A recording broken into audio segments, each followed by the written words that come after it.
kita ngojek. Gue dapat order nih. Aduh, datang ya. Udah, cek. Tuh, gue dapat order. Kita anterin dulu ya. Gak mau dia. Tuh, udah diambil. Biasanya orang pada lawan arah nih sini depan. Nah, soalnya di sini posisinya. Jarang-jarang gua.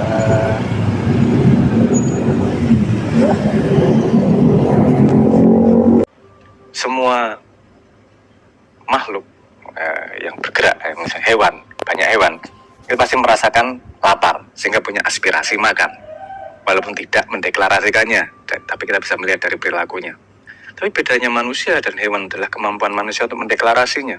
Jadi penting kalau punya cita-cita, kan banyak tuh tips untuk nulis cita-citamu. Jangan hanya cita-cita karir, cita-cita personal, cita-cita keuangan dan seterusnya.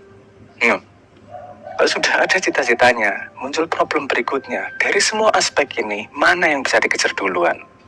Kalau itu mikirnya serial, atau mikirnya paralel. Dengan melakukan ini, cita-citaku yang lain terganggu atau tidak? Dengan melakukan perjalanan ini, berapa dari cita-citaku yang terakomodasi? Mungkin yang profesionalnya terakomodasi 10%, yang spiritualnya terakomodasi 50%, dan seterusnya. Dan jangan ngomong soal ideal, ini harus agama harus 100%, harus 100%. No, saya nggak ngomong tentang keyakinan, saya ngomong tentang distribusi aspirasi. Karena secara faktanya manusia punya banyak aspirasi, disadari atau tidak disadari. Sama manusia masih bernafas dan bisa merasakan lapar dan bisa mengalami nafsu, berarti masih ada aspirasi. Cuman bedanya dideklarasikan atau tidak.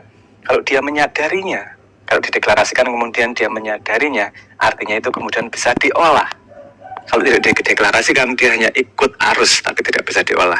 Makanya kadang-kadang penting merenung untuk mendefinisikan itu, menjadikan, nggak perlu diumumin ke orang, tapi kita tahu persis, ini saya pengen gini, sehingga kita tahu persis petanya dan kita eling tujuannya kemana.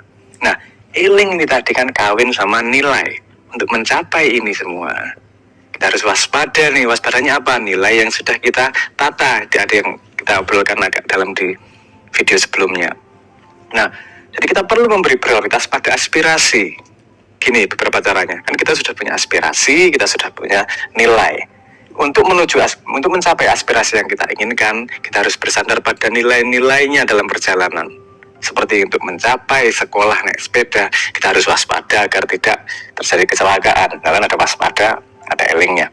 Oke, ini tadi kita membahas banyak tentang elingnya, yaitu aspirasinya. Jadi, gimana mengawinkan keduanya? Gimana nilai ini dan aspirasi ini kawin nih? Untuk memberikan prioritas pada aspirasi, ada beberapa hal yang bisa dilakukan.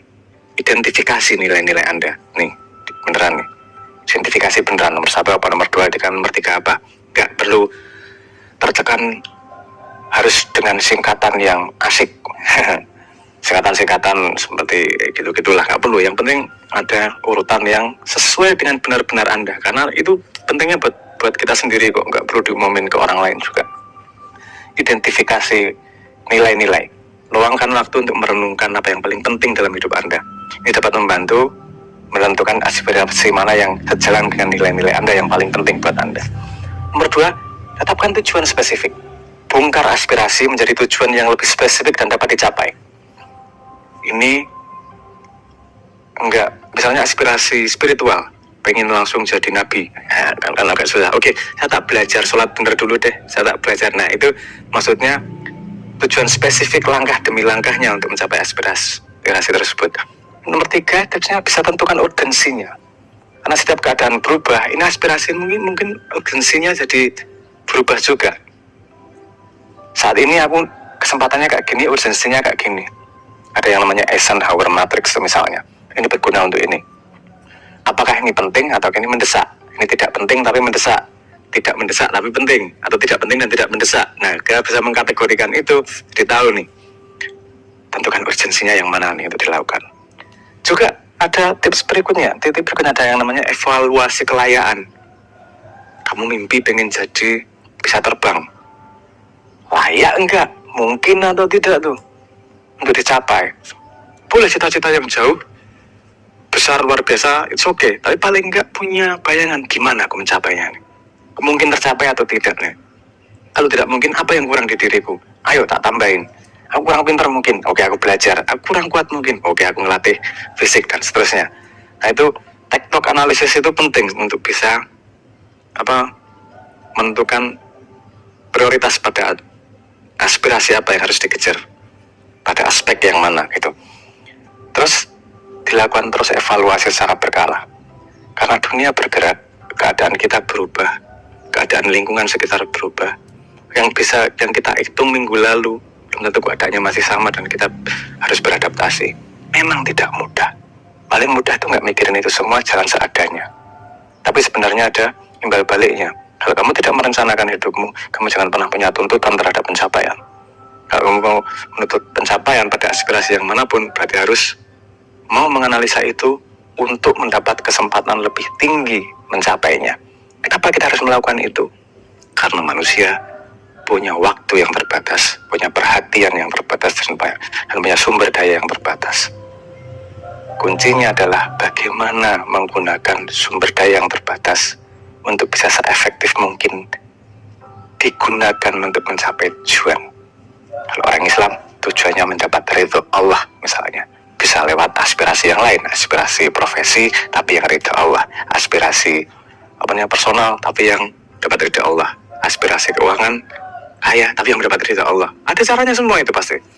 Kaya, senang sedekah, kaya, duitnya digunakan untuk manfaat lebih banyak orang, itu insya Allah lebih diridhoi, kemungkinan diridhoinya lebih tinggi daripada untuk kepentingan untuk di pribadi aja, keuangannya misalnya gitu. Nah, ini hal-hal yang tidak mudah dan pasti banyak yang ngomong hidup kok ribet amat. No, ini hanya sebuah pintu tawaran. Kalau Anda nggak mau mikir seperti ini dan Anda bahagia dengan hidup Anda, saya iri luar biasa. Mungkin Anda nggak perlu seperti ini tapi udah beres. Dan hadiah dari Tuhan itu jangan digunakan untuk ngecek yang bodoh-bodoh seperti saya. Kalau saya karena bodoh, hidup tinggal ngalir itu kayak jadi kehilangan arah. Makanya perlu mikir-mikir yang enggak seperti ini. Untuk teman-teman yang merasa hidupnya perlu dianalisis dan pengen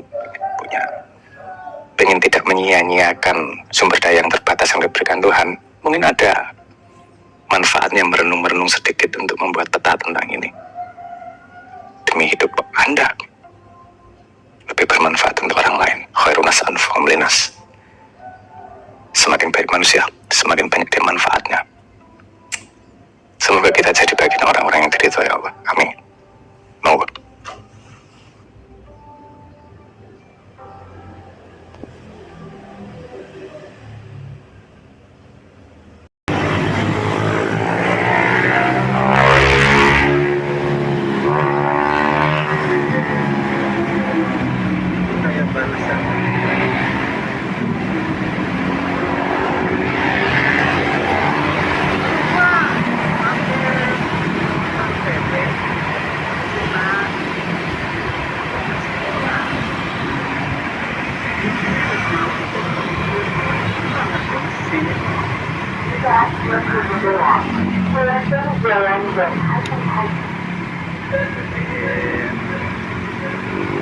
Hutan doang.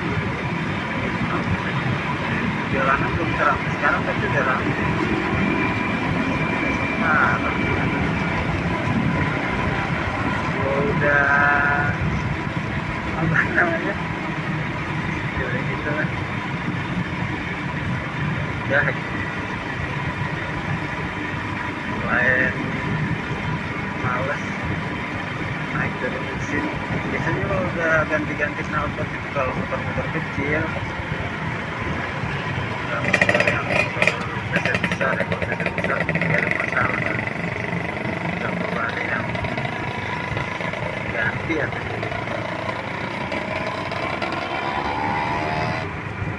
Motor kecil kasih knalpot kecil gitu.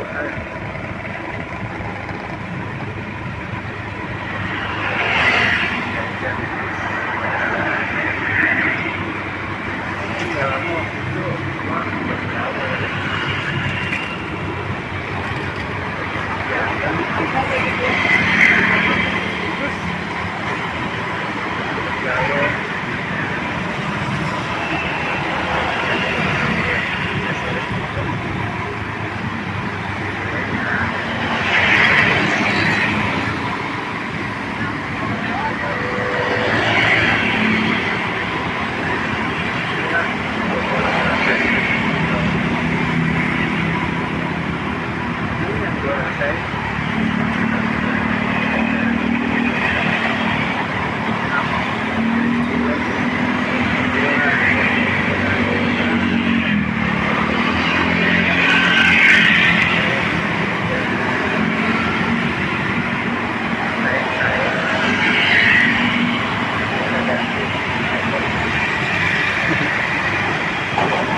Sampai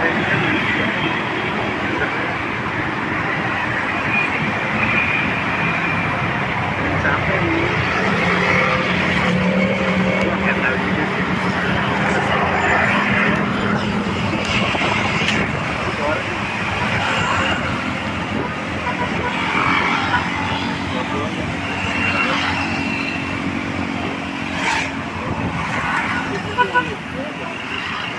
Khusus profesional enggak juga. Apa nih? Rumah saya sedang SMA. Oke. Tunggu ya, Pak.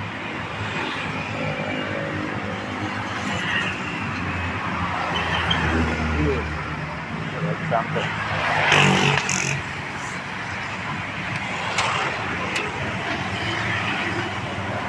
Nggak tahu. Apa ini ya? Apa power? Baterainya ada. Cuma kabel power aja. Kabel ini pakai power.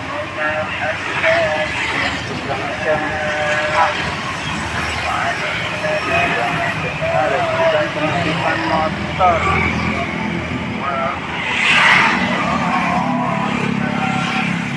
Sekali, bro. Pengisian motor.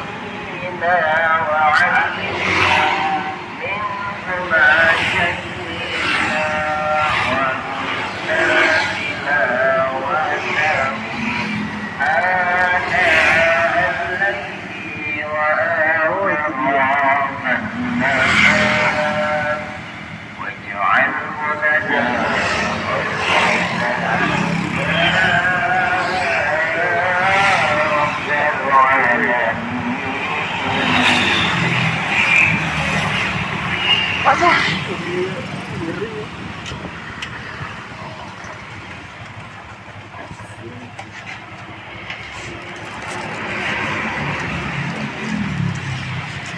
Malam Kak, Rian mau ya? Silakan Kak. Ini untuk Makasih Kak. ya.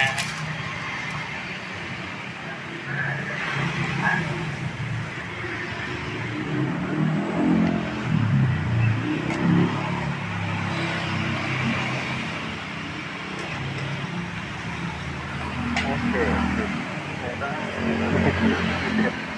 Satu trip. Sambil jalan lagi. Ya kita cek dulu nih kamera. Ini kalau audio record audio. Kita cek kamera sih ya.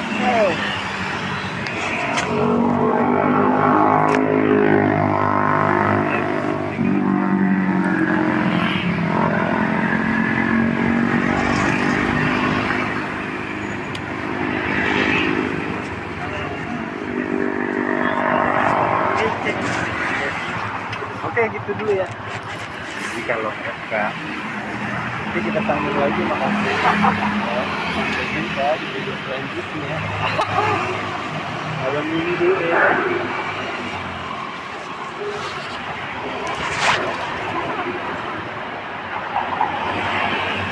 Oh masih kerekam. Oke, tinggal 3 menit lagi. Thank you. Ya.